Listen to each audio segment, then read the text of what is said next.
Ladies and gentlemen, when I say white person, what immediately pops into your head? When I say Jew, what immediately pops into your head now? This video is for those conspiracy theorists who put all of the world's secret controlling organizations at the feet of so-called Jews. Thank you for watching the Shikama Live Show. This is going to be a conspiracy video. Yes, that's right. Occasionally, once in a blue moon, when the mood hits me, I will deal with a conspiracy theory. Now, I'm not here to dissuade you or even to refute any of the facts that you know. Yes, the Rothschilds are converted Jews. 95% of the people who call themselves Jews today are not actually genetic Jews. They are conversions that stemmed in the Khazar Empire. They are Khazarian European white people. They have no Hebraic blood or Semitic blood, although ironically they have all sorts of organizations calling for death or destruction or incarceration of people who are anti-Semitic. They're not Semitic. They're European. 100%, absolutely no drop of Semitic blood inside of them. And the people in Israel, same thing. They're just invaders into a country that never belonged to them. Now, so all of that is true, but I want to propose to you that you only know the tip of the iceberg, and that is you lay at the feet of Jews all of these conspiracies. When I want to point out to you that it's not the Jews who are in control, because the Jews are less than 1% of the American population, and even far less when you go into world populations or other countries or across swaths of countries population. They have absolutely no control when you get into that. I want to show you that it is the WASP, the white Anglo-Saxon Protestant, that is in control, and who are really controlling all of these secret organizations and conspiracies to rule the planet. It is the WASP and not the Jews, the so-called white Jews. One of the authors called them the 13th tribe to poke fun at their completely lack of heritage. So let's be serious just for a second here. So the Jews are used as a scapegoat for a lot of things. There are people who call themselves Jews really in name only and hide behind their Jewish and I don't want to say heritage, because you can't have a heritage on something that you converted to. Your heritage has some sort of genetic makeup to it, not just a cultural makeup to it. Some of these people try and hide behind and say, oh, I'm a Jew and that's why you're doing this, or I'm a Jew and that's why we're in control. You're not in control because you're a Jew. You're in control because you're greedy, ambitious, something like that. And 90% of you are not that way at all.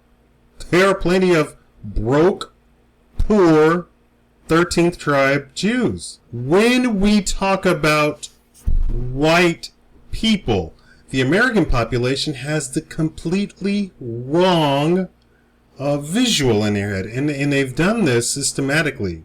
The people who are really in control are the WASPs.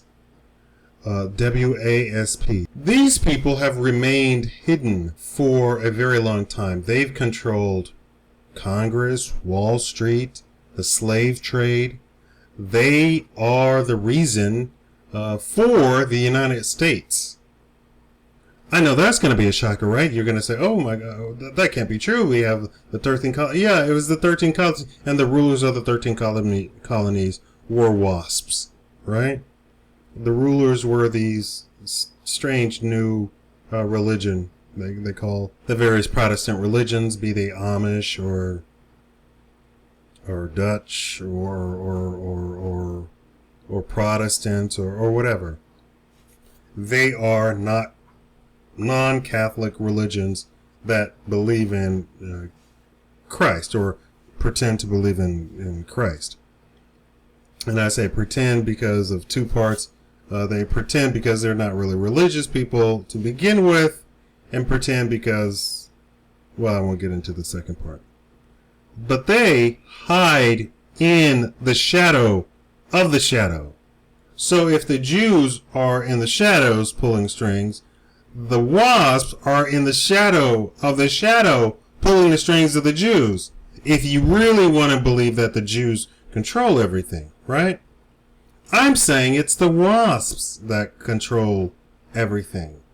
And when we talk about white people and how they lived, and white people and being upper class and educated and having money and being in control to a point where they put out such things as racism into the population.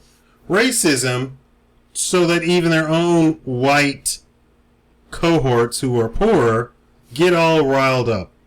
I want to tell you that there is no such thing as a wealthy Klansman.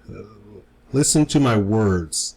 There is no such thing as a wealthy Klansman.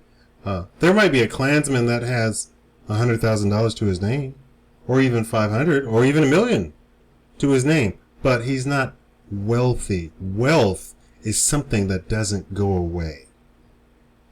Money goes away. Wealth doesn't go away. And a lot of people are confused. They're like, oh, all these, the rich are getting richer. For the most part, the wealthy families that have existed since the foundation of this country still exist today, and they are a very tiny, select portion of the population. And they are not that large a number. And they are not getting any wealthier, or they might be getting wealthier or richer, but they're not doing anything with it. They're not stopping anybody else from doing anything. In the past 10 years, people on the millionaire list did not exist 10 years ago. Did not exist. So the rich are not getting richer. People that we call rich today, millionaires today, did not exist 10 years ago. So what does that mean? In the United States, you can go from poor to being rich very easily and very quickly. You don't even have to be that good either. This is what I was trying to convey in a lot of my other series.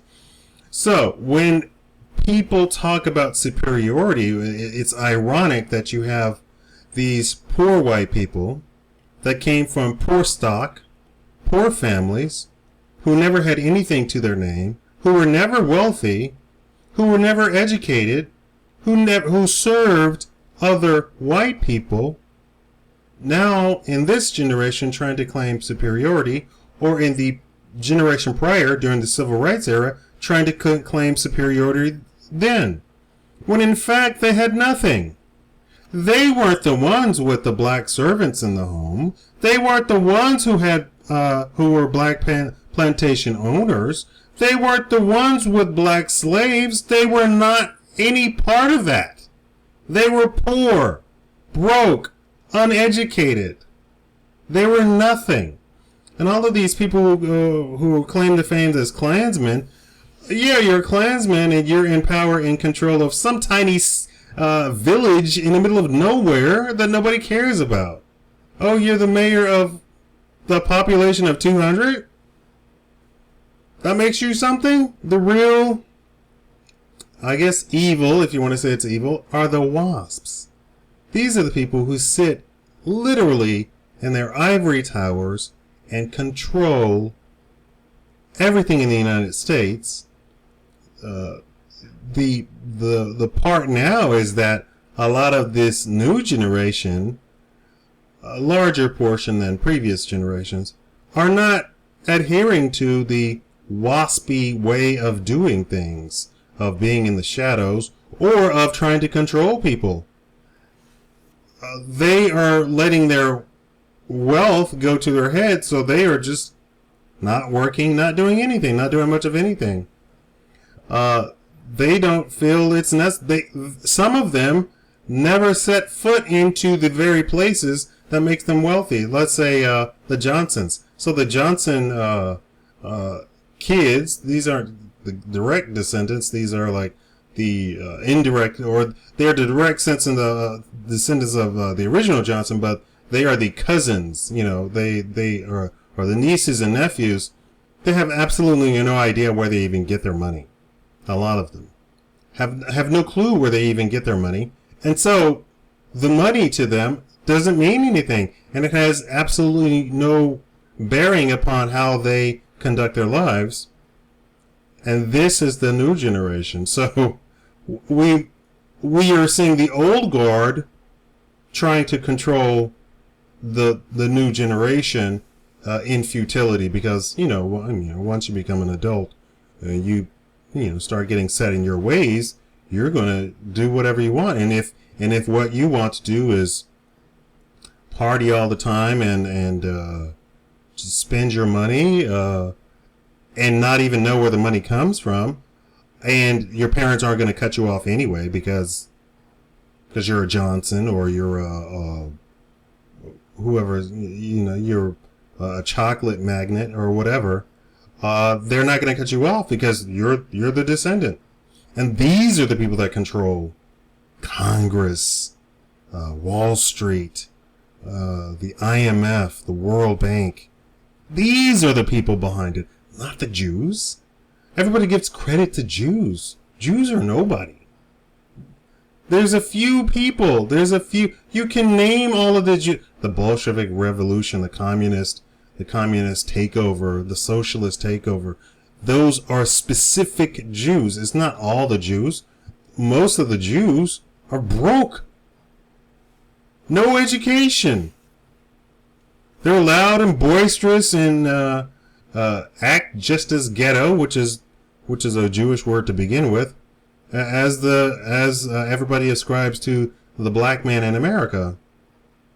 So, stop giving Jews credit where they don't deserve it. Stop giving Jews credit for being Jewish in Hollywood. It is a few people in Hollywood who try and hide behind being Jewish.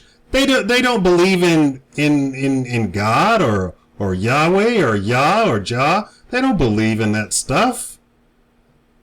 They might wear a cross of David or whatever, but they no more believe in it than I believe that Santa Claus is real. You're giving them power where they do not deserve it. Yes, there are some ambitious white people who claim to be Jewish, who work in Hollywood, but they're not in control of Hollywood. They're not in control of the world. They have masters that even the most top executive in some studio in Hollywood has to answer to somebody.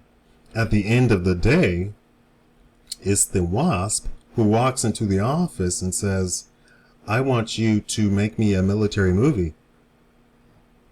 It's not the Jew, it's the WASP. Get it right. Thank you for watching the Shikama Live Show.